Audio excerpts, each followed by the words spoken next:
My sister planted the evidence in my bedroom and called the authorities on me. My parents supported her story, knowing full well I was innocent. Just admit it, they urged me. But then my attorney revealed this crucial piece of evidence. My mother's face drained of all color. My father was rendered speechless. It wasn't the kind of day you expect your entire world to crumble. There were no ominous storm clouds, no sense of impending doom, no dramatic soundtrack playing in the background like in the movies. It was just an ordinary Wednesday in suburban Millbrook, the kind that begins unremarkably and continues that way until suddenly, it doesn't. If I had known what was about to unfold, that by evening I'd be sitting in a police station with my own parents nodding along as I was questioned about crimes I never committed, I probably would have chosen better clothes than my faded jeans and the old sweater with the coffee stain on the sleeve. But hindsight is a cruel teacher, and I had no idea what was coming until I heard the knock. There were 3 sharp raps on our front door, authoritative, deliberate, the kind that makes your stomach drop even when you have nothing to hide. I was in the kitchen making a sandwich when I heard my mother's footsteps hurrying to answer.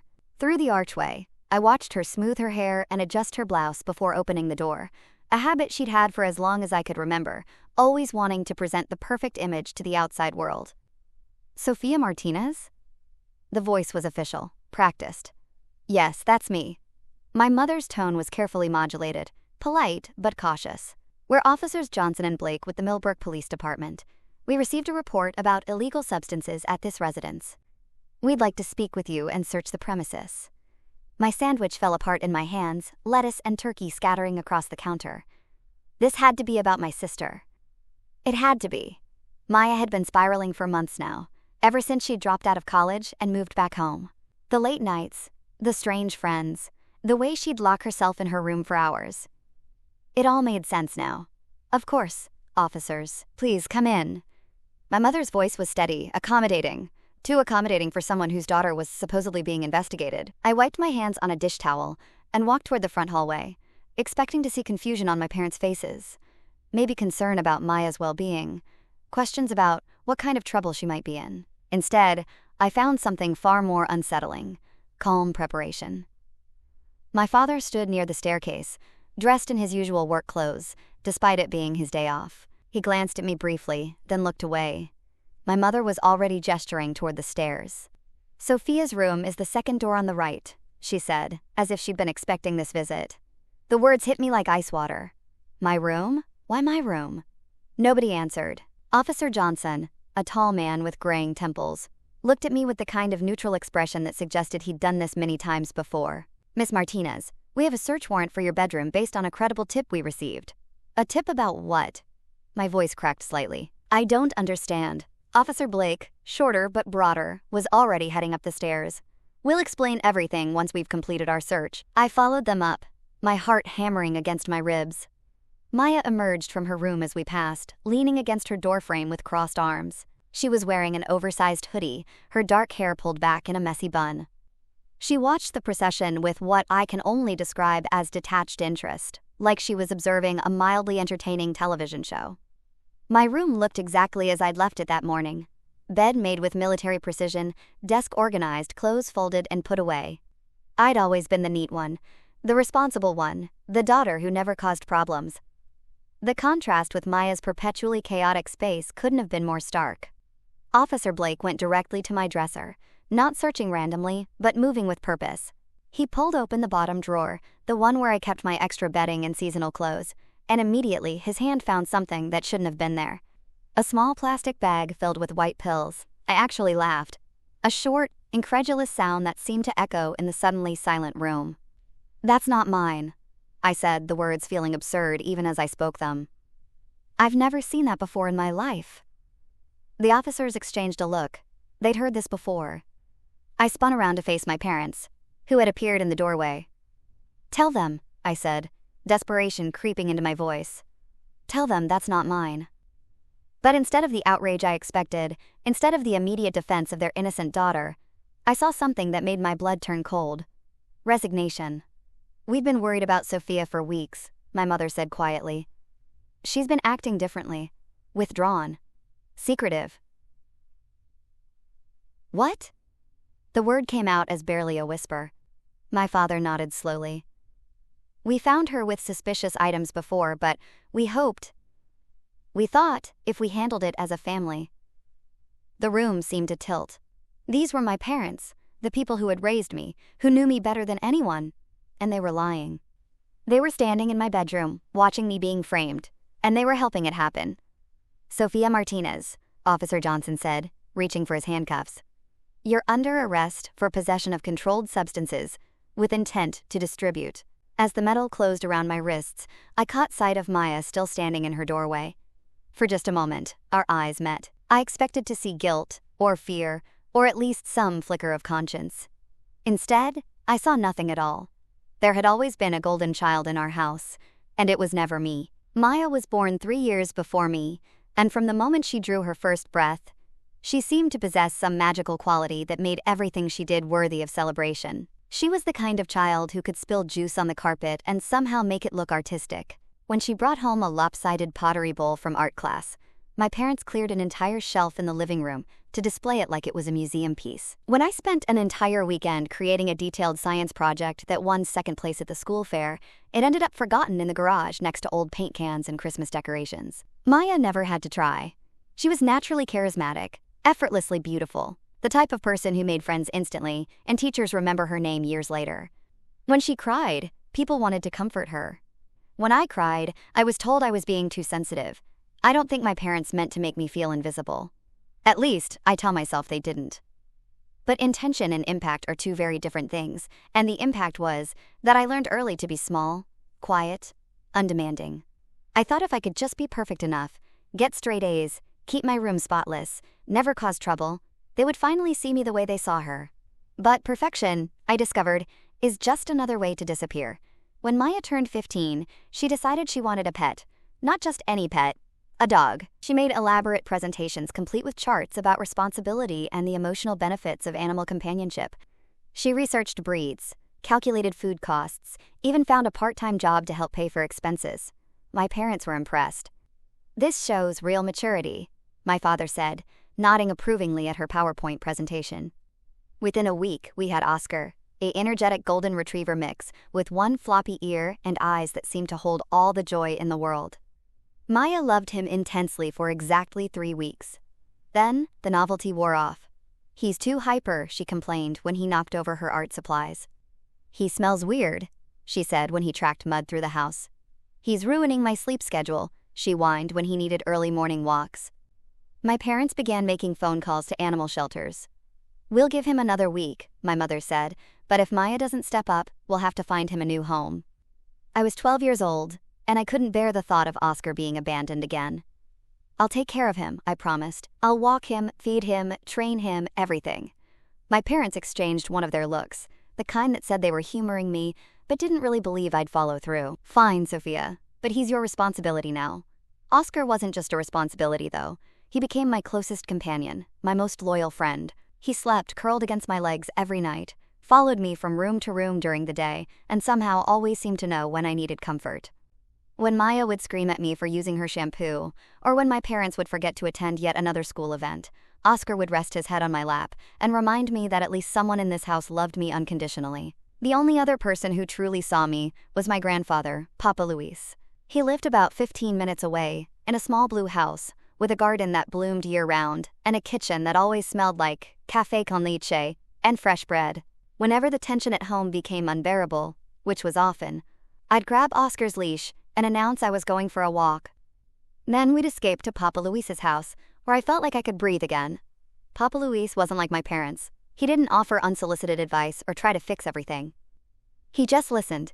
He'd make me a grilled cheese sandwich, pour himself a cup of coffee, and let me talk about whatever was bothering me. Sometimes I'd complain about school, sometimes about Maya's latest drama, sometimes about feeling like a ghost in my own family.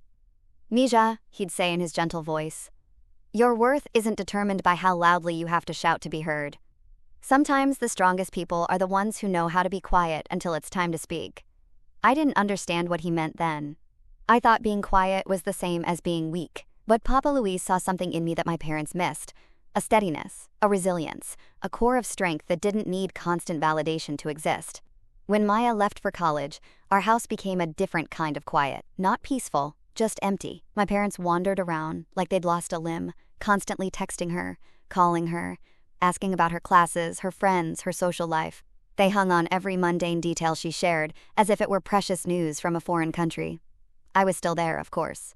Still getting good grades, still keeping my room clean, still walking Oscar every day. But without Maya's bright chaos to orbit around, my parents seemed to forget I existed at all.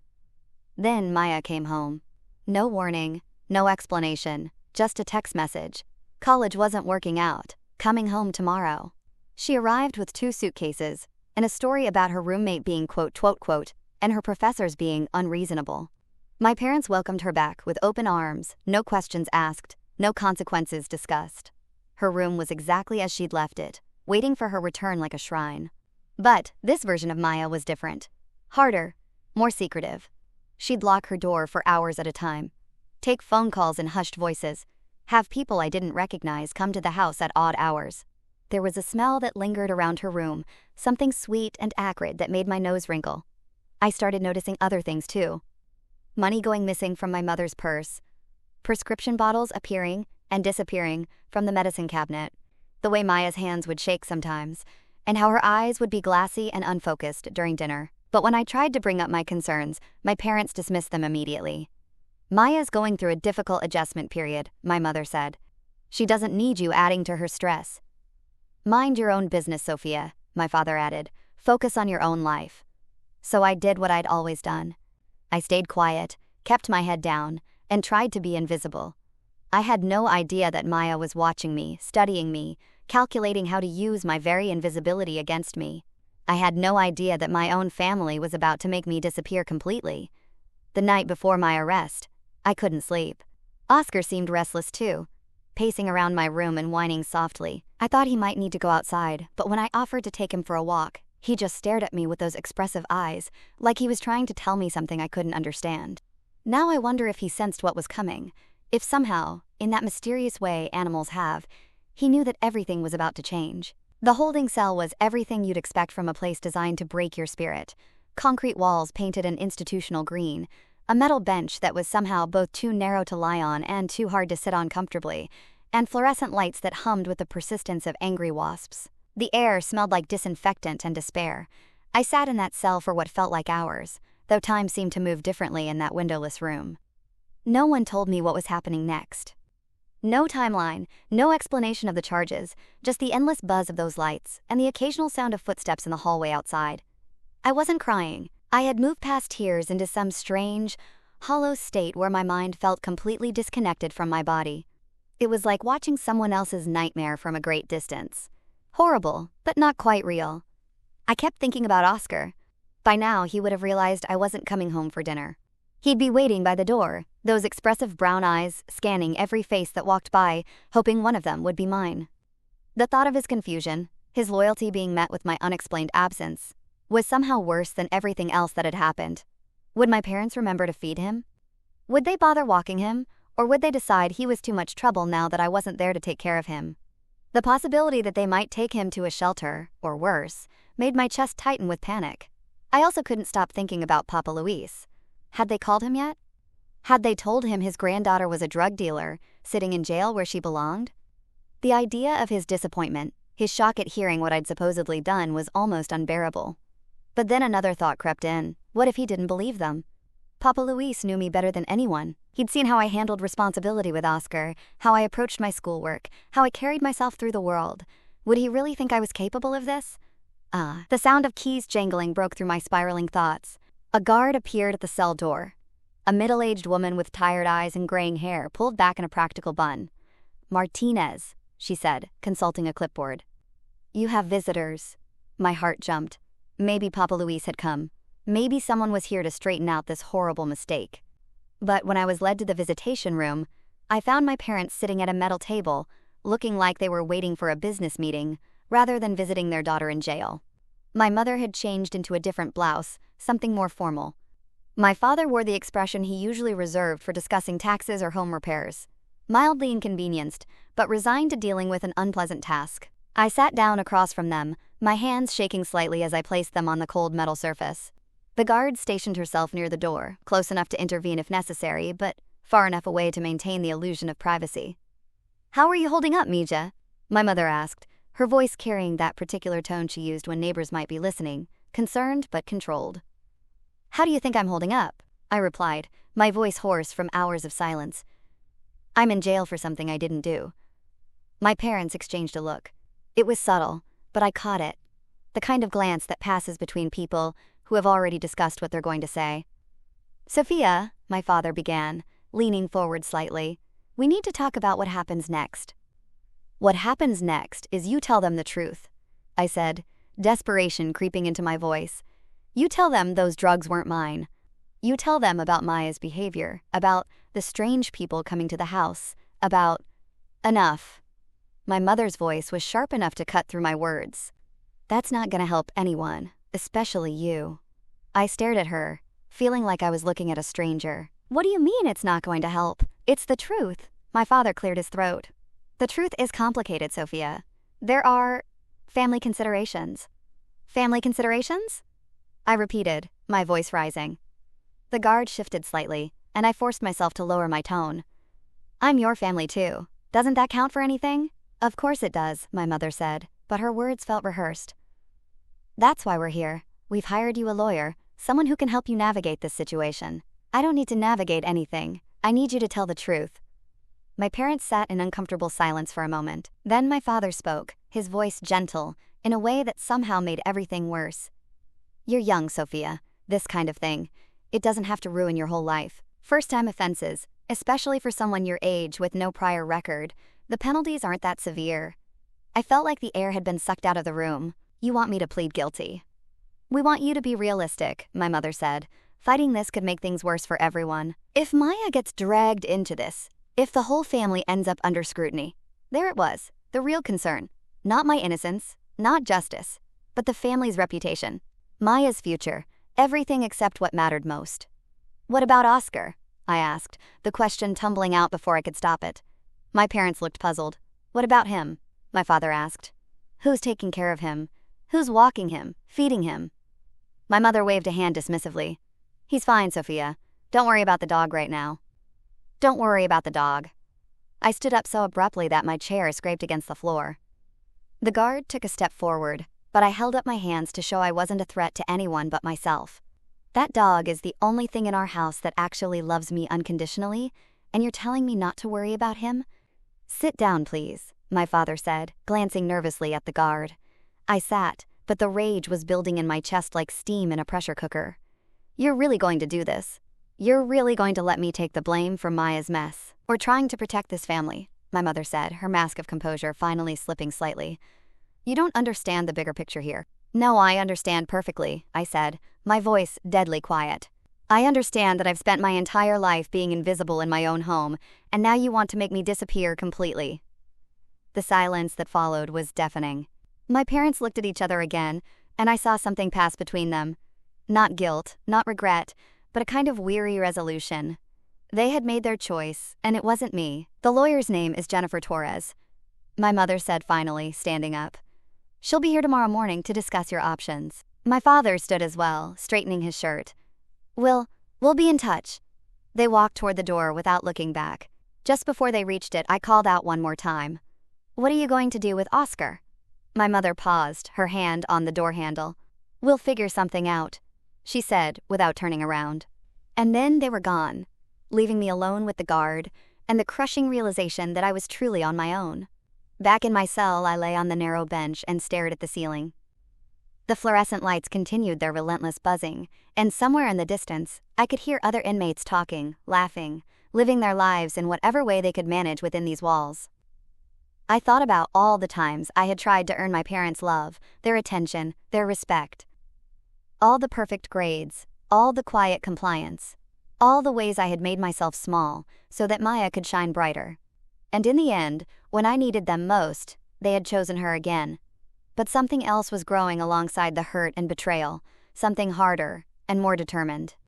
If my family wanted to abandon me, fine. If they wanted to sacrifice me to protect their precious golden child, so be it. But I wasn't going down without a fight. I had spent 18 years being the invisible daughter, the quiet one, the girl who never caused trouble. Maybe it was time to cause some trouble. Maybe it was time to stop being invisible and start being seen. even if it meant burning down everything they had tried so hard to protect. Jennifer Torres arrived the next morning, looking like she had something to prove, and not much time to prove it. She was younger than I'd expected, probably in her early 30s, with dark hair pulled back in a no-nonsense ponytail and a blazer that looked like it had seen better days. She carried a worn leather briefcase and a legal pad covered in hasty scribbles. When she sat down across from me in the small conference room, she didn't waste time with pleasantries. "Sofia Martinez," she said, consulting her notes. 18 years old, no prior record, honor roll student. Your parents hired me to represent you in this matter." "Lucky me," I muttered. She looked up sharply. "I know this is difficult, but I need you to work with me here. I've reviewed the evidence, and frankly, it's not good. The drugs were found in your room, in your dresser. Your parents have given statements saying they suspected you were using." "My parents lied." Jennifer set down her pen. "Okay, tell me your version of events." For the first time since this nightmare began, someone was actually asking for my side of the story. The words came tumbling out. Maya's return from college, her strange behavior, the suspicious visitors, the way my parents dismissed my concerns. I told her about finding prescription bottles that didn't belong to anyone in our family, about the smell that clung to Maya's room, about how my sister had been watching me more closely in recent weeks. Jennifer listened without interruption, occasionally jotting down notes. When I finished, she was quiet for a long moment. "You're saying your sister planted the drugs in your room?" "Yes." "And your parents know this?" "They have to know. Maya is their precious golden child. They'd do anything to protect her, including sacrificing me." Jennifer tapped her pen against her notepad. "That's a serious accusation, Sofia. Do you have any proof?" My heart sank. "Proof? Evidence, witnesses. Anything that could corroborate your story." I opened my mouth, then closed it again. What proof did I have? That Maya had been acting strangely? That wasn't evidence. That my parents favored her? That wasn't illegal. That I had a feeling she was behind this? Feelings didn't hold up in court. No, I don't have proof." Jennifer's expression softened slightly. "Look, I believe that you believe what you're telling me. But without evidence, it's your word against your family's. And unfortunately, families usually present a united front in situations like this." "So what are you saying?" "I'm saying we need to look at realistic options. The prosecutor might be willing to negotiate, especially since this is your first offense. Plea bargaining could result in reduced charges, maybe probation, instead of jail time." "You want me to plead guilty too?" It wasn't a question. "I want to explore all possibilities that keep you out of prison." I stared at her, feeling the last bit of hope drain from my chest. Even my own lawyer, the person supposedly fighting for me, was ready to throw in the towel before the fight had even begun. But then something flickered at the edge of my memory. Something I had forgotten in the chaos of the arrest, the shock of my parents' betrayal, the disorientation of spending a night in jail. The camera. About 6 months ago, Oscar had started having what the vet called episodes, moments where he would seem disoriented, stumbling around like he was dizzy. The vet said it might be an inner ear issue, or possibly small seizures, and recommended monitoring him to track the frequency and duration of these episodes. I had bought a small surveillance camera online, nothing fancy, just a basic model that was motion activated and recorded to a micro SD card. It was designed to look like a stuffed animal, and I had placed it on my bookshelf facing my room so I could monitor Oscar when I wasn't home. The bear. The little brown teddy bear, with the slightly crooked bow tie that had been sitting on my shelf for months, so commonplace that it had become invisible. My pulse quickened, but I forced myself to stay calm. If I told Jennifer about the camera now, and she told my parents, there was a chance they might find it and destroy the evidence before anyone could review it. I needed to get to that camera first. "Can I make a phone call?" I asked. Jennifer looked up from her notes. "You're entitled to phone calls, yes. Who do you need to contact?" "My best friend. I need to ask her to take care of something for me." "Sofia, if this is about trying to contact your sister, or convince your parents to change their story." "It's not," I said quickly. "It's about my dog. I need someone to check on him." Jennifer studied my face for a moment, then nodded. "I'll arrange for you to make a call." 20 minutes later, I was standing in a hallway next to a payphone that looked like it belonged in a museum. My hands were shaking as I dialed Carmen's number. Carmen Rodriguez had been my best friend since middle school, loyal, trustworthy, and smart enough not to ask too many questions when the situation called for discretion. She answered on the second ring. "Sofia? Oh my God, I heard what happened." Are you okay? Where are you? I'm at the county jail, I said, keeping my voice low. Carmen, I need you to listen carefully. I need a huge favor, and I need you to do it today. Anything. What do you need? I need you to go to my house and get Oscar. Tell my parents you're taking him for a walk or something, but don't bring him back. Take him to your house and keep him safe. Okay, but Sophia, there's something else. In my room, on the bookshelf next to the window, there's a small brown teddy bear with a red bow tie. I need you to take it with you when you get Oscar. Don't let anyone see you take it. There was a pause. A teddy bear? It's important, Carmen, more important than you know. Can you do this for me? Of course. But what's going on? Everyone's saying you were arrested for drugs, but that's crazy. You don't even drink coffee because you say caffeine makes you jittery. Despite everything, I almost smiled. Carmen knew me better than my own family. I can't explain everything right now, but I promise I will. Just please, get Oscar and get that bear. Today, I'm on my way. Carmen, I said just before she hung up, be careful, and whatever you do, don't tell anyone about the bear. Not anyone. I won't. Sophia, I know you didn't do this. I don't know what's really going on, but I know you. Those words, simple, straightforward, believing, meant more to me than anything my parents had said in years. After I hung up, I sat back down with Jennifer and tried to appear calm while my mind raced. If the camera had been recording, if it had captured whatever Maya did in my room, if the footage was still intact on the memory card, it was a lot of ifs. But it was also the first real hope I'd had since this nightmare began. So, Jennifer said, reopening her notepad, have you thought about what I said regarding a plea agreement? I looked at her steadily. I've thought about it, and I think we should wait. Wait for what? New evidence. Jennifer raised an eyebrow. What kind of new evidence? The kind that's going to prove I'm innocent. She studied my face, clearly trying to read what had changed in the 20 minutes since I'd made my phone call. Sophia, I hope you're not getting your hopes up based on some unrealistic expectation. These cases rarely have dramatic reversals like you see on TV. Maybe not, I said. But this one might. For the first time since my arrest, I felt like I could breathe again. Somewhere across town, Carmen was hopefully on her way to rescue Oscar and retrieve the one piece of evidence that might save my life. I just had to hope that Tiny Camera had been doing its job, and that Maya's arrogance had finally worked in my favor. The next 24 hours crawled by with excruciating slowness. Every minute felt like an hour, every hour like a day. I paced my small cell, sat on the hard bench, stared at the walls, and tried not to think about all the ways my desperate plan could fail. What if the camera hadn't been recording? What if the memory card was corrupted? What if Carmen couldn't get into the house? What if my parents had already discovered the bear and thrown it away? What if Maya had somehow known about it all along? The questions circled in my mind like vultures, each one picking away at the fragile hope I was trying to maintain. I had managed to avoid eating much since my arrest. The jail food was as unappetizing as expected, and my stomach was too knotted with anxiety to handle more than a few bites anyway. But more than hunger, more than the discomfort of the cell, more than the humiliation of being here at all, what consumed me was the waiting. When Jennifer finally appeared the next afternoon, I could tell immediately that something had changed. She walked differently, with more purpose, more energy. Her usual tired expression had been replaced by something sharper, more focused. We need to talk, she said as soon as the guard left us alone in the conference room. Did Carmen? Your friend brought me something very interesting, Jennifer interrupted, opening her briefcase and pulling out a small laptop. A teddy bear with a hidden camera. Very clever, Sophia. My heart hammered against my ribs. Was there anything on it? Instead of answering, Jennifer turned the laptop toward me and pressed play. The video quality was grainy, the angle slightly tilted, but it was clear enough. Clear enough to see Maya entering my room 3 days ago while I was at school.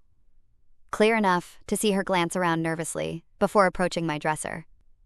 Clear enough to see her pull a small plastic bag from inside her jacket and carefully place it in my bottom drawer, arranging my winter clothes around it to make it look naturally hidden. But most importantly, it was clear enough to see the timestamp in the corner of the screen, proving exactly when this had happened. I watched my sister frame me for a crime I didn't commit, and for a moment, I couldn't breathe. There's more, Jennifer said, fast-forwarding the video. She came back the next day. On screen, Maya appeared again, this time moving with less caution and more urgency. She went straight to the dresser, pulled out the bag, examined it, then put it back. She was checking to make sure it was still there, making sure her plan was proceeding as intended. She was verifying her setup, I whispered. And there's this. Jennifer clicked to another file. The morning of your arrest. This footage showed Maya pacing around my room like a caged animal, checking the time on her phone repeatedly. At one point, she pulled out her phone and made a call. The camera couldn't pick up audio, but her mouth movements and gestures made it clear she was speaking to someone. 20 minutes later, we could see through my bedroom window as police cars pulled up outside. She called them, I said, my voice hollow. She's the one who made the anonymous tip. Jennifer nodded grimly. It appears so. And the beautiful thing about digital evidence is that it's time-stamped and very difficult to fake convincingly. I stared at the frozen image on the screen. Maya in my room, phone in hand, preparing to destroy my life. What happens now? Now we turn the tables, Jennifer said, closing the laptop.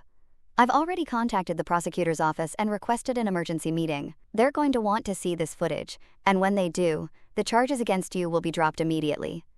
And Maya will likely be facing serious charges herself. Planting evidence, filing a false police report, conspiracy, the list is going to be substantial.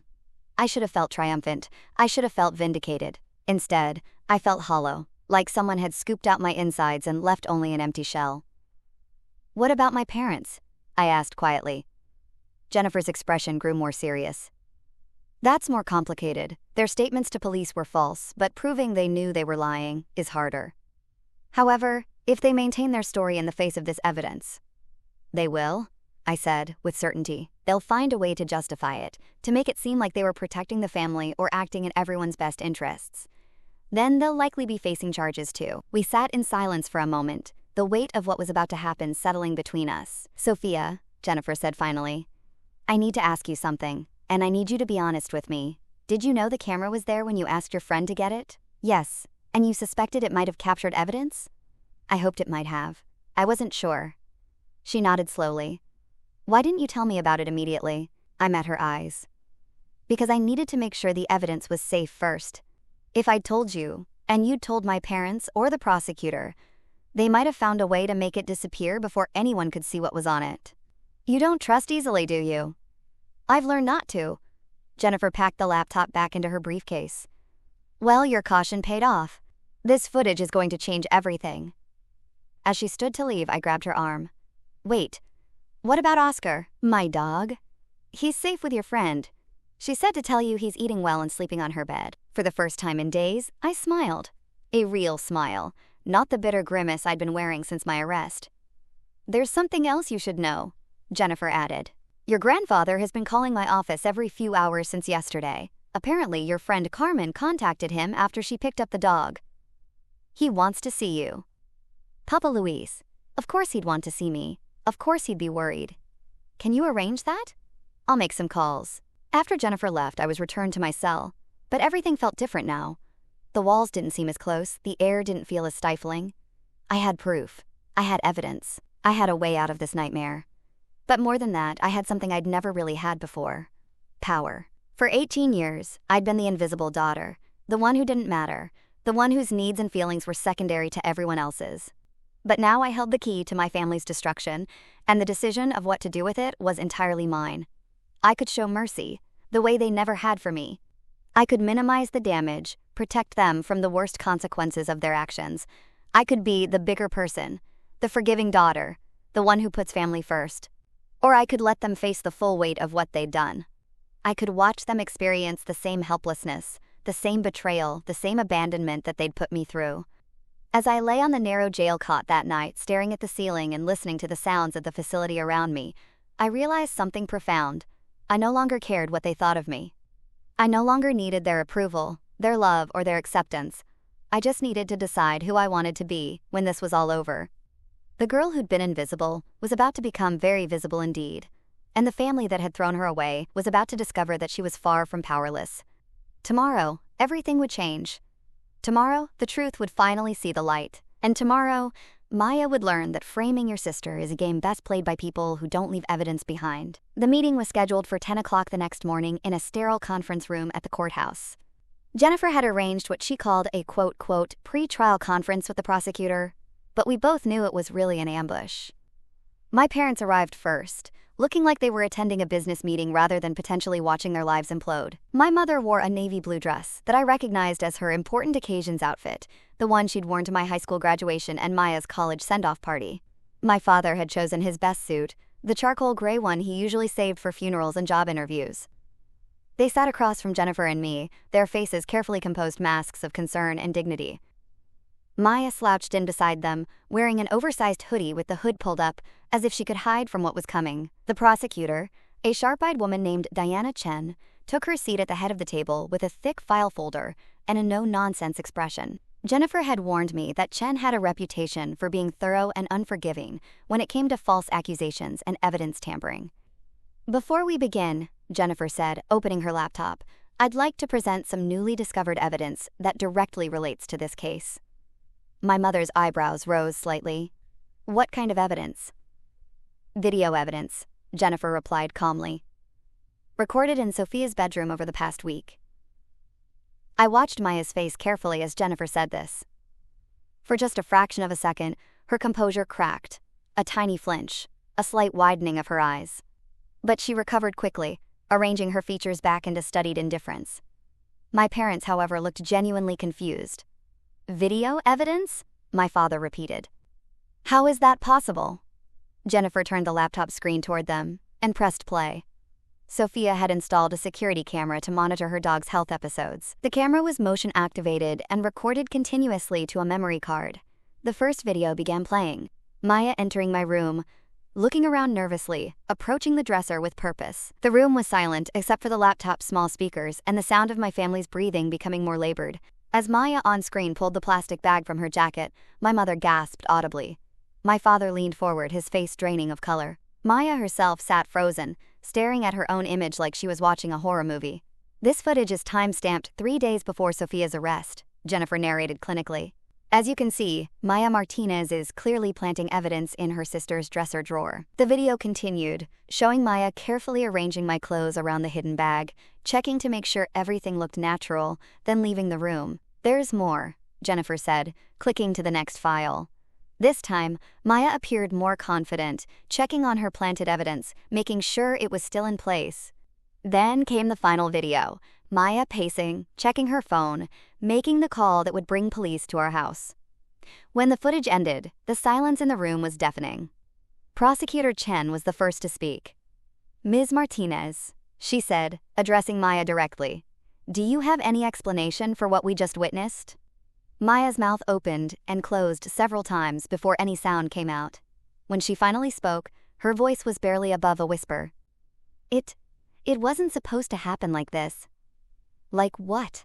Chen pressed. "She wasn't supposed to get arrested?" Maya burst out, suddenly animated. "I just wanted to scare her. To teach her a lesson. I called in the tip thinking they'd just search the house and find it, and my parents would finally see what I was dealing with." "What you were dealing with?" I spoke for the first time since entering the room, my voice deadly quiet. "What exactly were you dealing with, Maya?"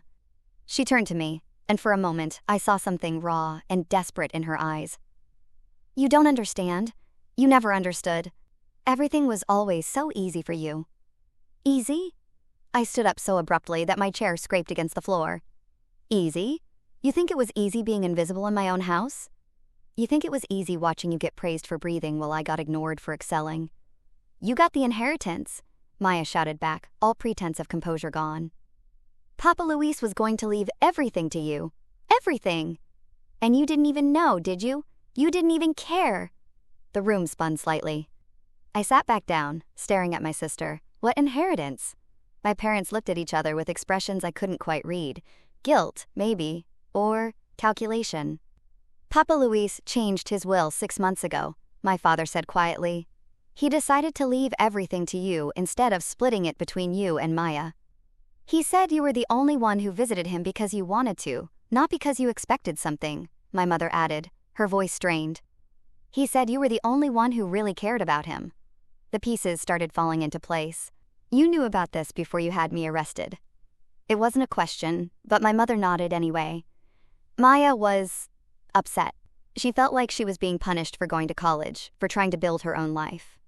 So you decided to destroy mine instead. We thought if we could just get you out of the picture temporarily, my father said. Maybe Papa Luis would reconsider. Maybe he'd see that Maya needed the stability more than you did. I stared at these people who had raised me, who were supposed to love and protect me, who had instead conspired to frame me for a crime I didn't commit, all for money. Prosecutor Chen cleared her throat. Mr. and Mrs. Martinez, I need to inform you that making false statements to police is a serious crime. Conspiracy to file false reports is also a felony. And given this evidence, I'll be filing charges against all three of you. All three? My mother's voice cracked. Maya for planting evidence and filing a false report, both of you for conspiracy and giving false statements to investigators. The evidence is quite clear. Maya started crying then. Not the pretty, delicate tears that had always gotten her sympathy, but ugly, desperate sobs that shook her whole body. I'm sorry, she gasped between breaths. I'm so sorry, Sophia. I never meant for it to go this far. I looked at her, really looked at her, and felt nothing. No anger, no satisfaction, no forgiveness. Just emptiness where my sister used to be. You meant for it to go exactly this far, I said calmly. You just didn't think you'd get caught. My parents were whispering urgently to each other, but I couldn't make out the words. It didn't matter anyway. Whatever they were planning, whatever excuses they were crafting, it was too late. Jennifer was packing up her laptop. The charges against Sophia will be dropped immediately, she said to Chen. I assume she'll be released today? Within the hour, Chen confirmed. And Ms. Martinez, I want to personally apologize for what you've been through. False accusations are taken very seriously by this office. As we prepared to leave, my mother reached out to touch my arm. Sophia, please, we need to talk about this as a family. I looked down at her hand on my sleeve, then back at her face. We're not a family, I said quietly. We probably never were. I pulled away from her touch and walked out of that room without looking back. Behind me, I could hear Maya's sobs growing louder, my father's voice trying to calm her, my mother asking Jennifer if there was anything that could be done to minimize the impact on the family. But I was done caring about the impact on the family. I was done being the one who absorbed their damage, who stayed quiet to keep the peace, who disappeared so they could shine brighter. For the first time in my life, I was walking away from them instead of waiting for them to leave me behind. And it felt like freedom. The first person I wanted to see when I walked out of that courthouse wasn't my parents or Maya. It wasn't even Carmen, though I owed her more than I could ever repay. It was Papa Luis. Jennifer drove me to his little blue house on Maple Street, the one with the garden that bloomed in defiance of every season, and the porch swing that creaked in a rhythm I'd memorized during countless afternoons of escape. As we pulled into the driveway, I could see him through the front window, sitting in his usual chair with a cup of coffee, waiting. He'd been waiting for me my whole life, I realized. Waiting for me to come home from school with stories about my day. Waiting for me to show up on his doorstep when things got difficult at home. Waiting for me to understand that his love was the unconditional kind, the kind that didn't require performance or perfection. Do you want me to come in with you? Jennifer asked as I unbuckled my seatbelt. No, but thank you, for everything. She handed me a business card. Call me if you need anything. Anything at all. And Sophia? You're stronger than you know. The front door opened before I could knock. Papa Luis stood there, in his worn cardigan and house slippers, his weathered face creased with worry and relief in equal measure. Without a word, he pulled me into his arms, and for the first time since this nightmare began, I let myself cry. Not the angry tears I'd shed in my cell, or the frustrated tears of betrayal, but the deep, cleansing tears of someone who had finally found their way home. Mia, he whispered, his voice thick with emotion. My brave girl, come inside. His living room looked exactly the same as it always had. Family photos on every surface, mismatched furniture that somehow worked perfectly together, the smell of coffee and vanilla candles that made everything feel safe. But now I noticed things I'd never paid attention to before. How many of the photos featured me instead of Maya? How my drawings from elementary school were framed and displayed alongside Maya's college graduation pictures? How my favorite blanket was always draped over my chair by the window? This had been my real home all along. I'd just been too caught up in fighting for scraps of attention elsewhere to realize it. Carmen told me what happened, Papa Luis said, settling into his chair across from me. She also told me about the camera, about how smart you were to protect the evidence. I wasn't being smart, I said, pulling the familiar blanket around my shoulders. I was just scared. Smart and scared aren't opposites, Mija. Sometimes being scared is what makes us smart. We sat in comfortable silence for a while, the grandfather clock in the hallway marking time with its steady tick-tock. Finally, I asked the question that had been burning in my mind since the confrontation at the courthouse. Papa Luis, is it true? About the will. His eyes, still sharp despite his 83 years, met mine directly. Yes, I changed it 6 months ago. Why didn't you tell me?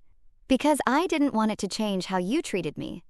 Your parents, Maya, they started visiting more often after I mentioned it to them. Suddenly everyone was very concerned about my health, my comfort, my happiness. He shook his head sadly. But you kept coming just like you always had, every week, sometimes twice a week, just to sit with an old man and listen to him ramble about his garden and his stories from the past. You're not just some old man, I protested. You're my grandfather. You're the one person who… I stopped, my throat tightening. Who what, Mija? Who saw me, really saw me. Not what I could do for you, or how I could reflect well in the family. Just me. Papa Luis nodded slowly. That's exactly why I changed the will. Not because I love Maya any less, but because love without conditions is precious, and you've given me that your entire life. But now Maya's going to prison because of it. My parents too, probably. No, Papa Luis said firmly. Maya is going to prison because she committed crimes. Your parents are facing consequences because they chose to betray their own daughter rather than do what was right. That's not your fault, and it's not mine. I wanted to argue, to take responsibility for the destruction of my family, because that's what I'd been trained to do my whole life. Absorb the blame, smooth over the conflicts, make myself smaller so everyone else could be more comfortable. But Papa Luis was right. I hadn't asked for any of this. I hadn't planted evidence or filed false reports or lied to police. I had simply existed, and apparently, that was enough of a threat to justify destroying my life. What happens now? I asked. Now you decide what kind of life you want to build, he said. And you build it. The front door opened, and Carmen's voice called out, Papa Luis? Is Sophia? Oh! She stopped short when she saw me, then launched across the room to wrap me in a fierce hug. Thank God you're okay. I was so worried. Behind her came a familiar golden blur. Oscar bounded into the room with more energy than I'd seen from him in months, his tail wagging so hard his entire back end wiggled. He jumped up on me, covering my face with kisses, making those little whining sounds he made when he was overwhelmed with happiness. He's been pining for you, Carmen said, settling onto the couch beside me while Oscar claimed my lap. Barely ate the first day, kept looking toward your house every time we went for walks. I buried my face in Oscar's fur, breathing in his familiar doggy scent. Thank you, I whispered to Carmen, for everything. For believing me, for rescuing him, for getting the camera. You would have done the same for me, she said simply. That's what real family does. Real family. I looked around the room. At Papa Luis, with his kind eyes and gentle smile. At Carmen, who had risked everything to help me without question. At Oscar, who loved me simply because I was his person. This was my real family. These were the people who had chosen me not for what I could give them but for who I was. I have something to tell you both, I said, taking a deep breath. The inheritance that Papa Luis mentioned? I've been thinking about it, and I know what I want to do. Papa Luis raised an eyebrow. Oh? I want to use part of it to start a foundation. Something to help kids who are in situations like mine. Kids whose families have given up on them or betrayed them. I want to fund legal aid, provide safe housing, create support systems for young people who need to escape toxic family situations. Carmen's eyes lit up. Sophia, that's amazing. Papa Luis smiled, the kind of smile that reached his eyes and made his whole face glow. That's my girl, always thinking of others. And I want to go back to school, I continued, the plans forming even as I spoke them. Study criminal justice, maybe law. I want to understand the system that almost failed me, so I can help fix it for other people. You can live here, Papa Luis said immediately, for as long as you want. This house is too big for just me anyway. I looked around the room again, at the photos of me that I'd never noticed, at the chair that had always been mine, at the grandfather who had been quietly, steadily loving me my whole life. I'd like that, I said.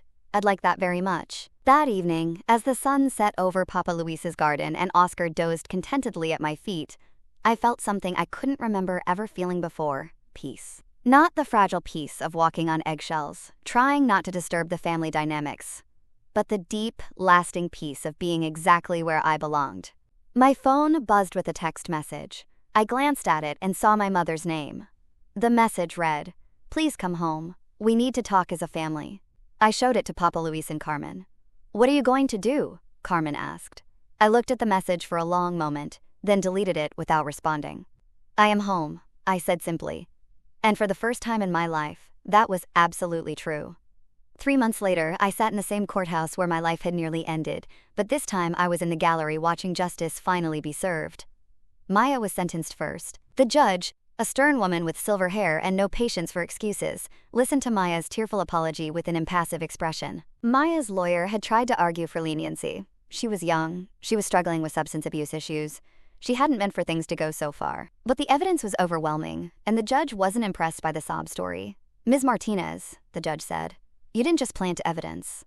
You orchestrated an elaborate scheme to destroy your sister's life. And you did it for money. You called in a false report to police, wasting valuable resources, and traumatizing your own family member. This court sentences you to 4 years in state prison, with possibility of parole after serving 2 years. Maya's knees buckled when she heard the sentence. Her court-appointed lawyer steadied her as she was led away in handcuffs. She looked back once, scanning the gallery until she found me. Our eyes met for a moment, and I saw something there I'd never seen before. Genuine remorse, mixed with fear. I felt nothing. Not satisfaction, not pity, not anger. She was a stranger to me now, someone whose choices had consequences that she would have to live with. My parents were sentenced the following week. My father received 18 months in county jail, plus 2 years of supervised probation for conspiracy and filing false police reports. My mother got the same sentence. Their lawyer had tried to negotiate a plea deal, but Prosecutor Chen was adamant that anyone who would frame their own child needed to face serious consequences. "This case," the judge said during their sentencing, "represents one of the most callous betrayals of parental responsibility this court has ever seen. You were supposed to protect your daughter, not sacrifice her for financial gain." I didn't attend their sentencing. I had nothing to say to them, and I didn't need to see them led away in handcuffs to feel closure. Carmen went in my place and texted me the results. Instead, I spent that day at the community college, registering for my first semester of criminal justice classes. I was starting over at 19, later than most of my high school classmates, but exactly when I was supposed to start. The Martinez Foundation, named after Papa Luis, not my parents, was officially established that same month. We started small, with a legal aid clinic that offered free representation to young people dealing with family-related legal issues. Our first client was a 16-year-old boy whose parents had kicked him out for being gay, then tried to have him arrested for theft when he took his own belongings with him. We got all charges dropped within a week. "This feels right," I told Jennifer, who had agreed to serve on our board of directors, helping kids who have nowhere else to turn. "You're going to change a lot of lives," she said, "starting with your own." I had indeed changed my own life, in ways both large and small. I moved into Papa Luis's house permanently, taking over the upstairs bedroom that overlooked his garden. I painted the walls a soft yellow, and filled the space with books, plants, and photos of the people who actually mattered to me. Oscar adapted to his new home with typical canine resilience, claiming a spot on Papa Luis's couch and appointing himself official guardian of the garden. His episodes had decreased significantly since we'd moved. The vet said reduced stress could have that effect. Papa Luis and I fell into a comfortable routine. I'd make coffee in the mornings while he tended his flowers. We'd eat breakfast together on the porch, discussing my classes or foundation business, or his plans for expanding the vegetable garden. In the evenings, we'd watch old movies or play chess while Oscar snored contentedly at our feet. It was the kind of quiet, steady happiness I'd never known was possible. 6 months after my release, I received a letter in the mail. The return address showed it was from the women's correctional facility where Maya was serving her sentence. I stared at the envelope for a long time, turning it over in my hands. "You don't have to read it," Carmen said. She'd been visiting when the mail arrived, bringing groceries and updates from her own life. She'd started dating someone new, a teacher who made her laugh and actually showed up when he said he would. "I know," I said, "but I think I want to." The letter was 3 pages long, written in Maya's familiar handwriting. It started with apologies, the kind of elaborate, detailed apologies that people write when they have nothing but time to think about their mistakes. She explained about her drug use, her desperation about the inheritance, her jealousy over the attention Papa Luis gave me.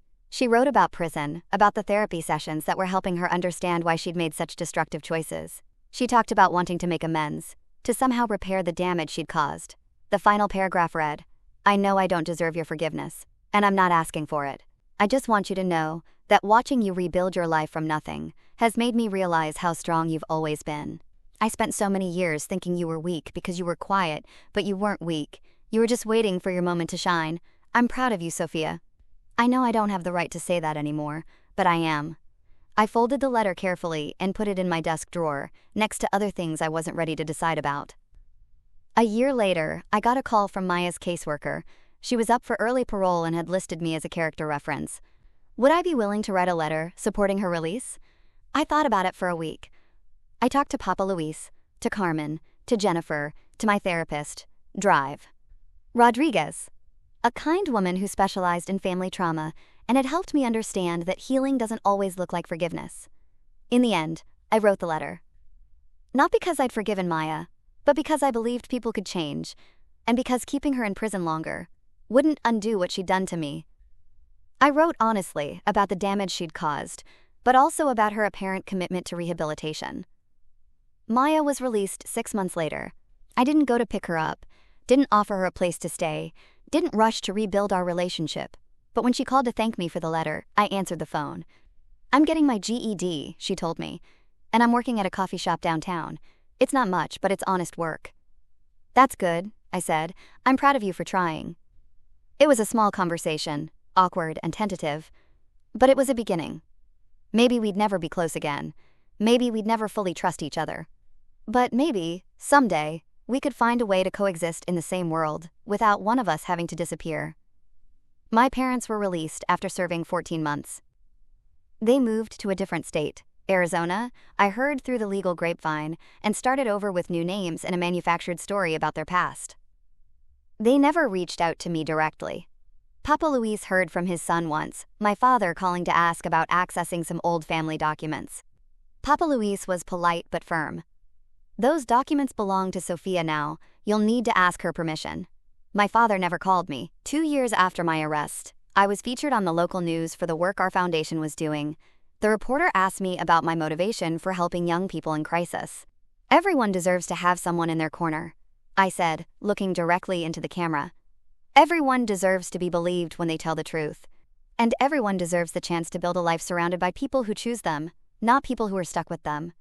After the interview aired, I got dozens of emails and phone calls from young people who needed help, from other survivors who wanted to share their stories, from community members who wanted to volunteer or donate. One email stood out. It was from a 17-year-old girl whose stepmother had been stealing her college fund and threatening to have her arrested if she told anyone. I saw your story, she wrote, and I realized I don't have to stay invisible anymore. That's when I knew I'd found my purpose. Not just surviving my own trauma, but helping others find their voices, their strength, their way out of situations that seemed impossible to escape.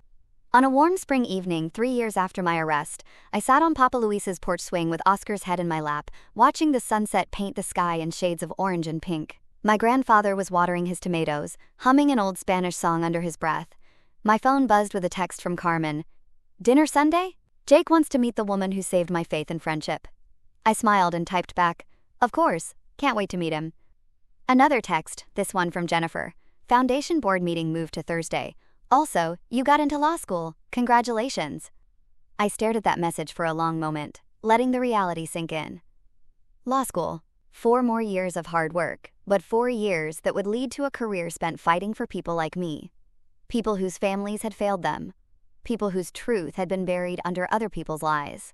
Good news? Papa Luis asked, settling into the chair beside me. The best news, I said, showing him the message. He beamed with pride. My granddaughter, the lawyer, your grandmother would be so proud. I leaned back in the swing, feeling the gentle evening breeze and listening to the sounds of the neighborhood settling into another peaceful night. 3 years ago, I'd been sitting in a jail cell, abandoned by the people who were supposed to love me most, facing a future that looked hopeless. Tonight, I was surrounded by love, pursuing a career that would let me help others, and living in a house where I was wanted, valued, and seen. I wasn't the same person who'd been arrested that Tuesday afternoon. That girl had been small, invisible, desperate for scraps of attention from people who would never truly see her. This woman, the one I'd become through pain and healing, loss and discovery, was nobody's victim. She was nobody's scapegoat. She was nobody's afterthought. She was Sophia Martinez, founder of a nonprofit that had helped over 200 young people in crisis. She was Sofia Martinez, future lawyer and advocate for justice. She was Sofia Martinez, beloved granddaughter and friend, chosen family member and survivor. And she was exactly who she was supposed to be.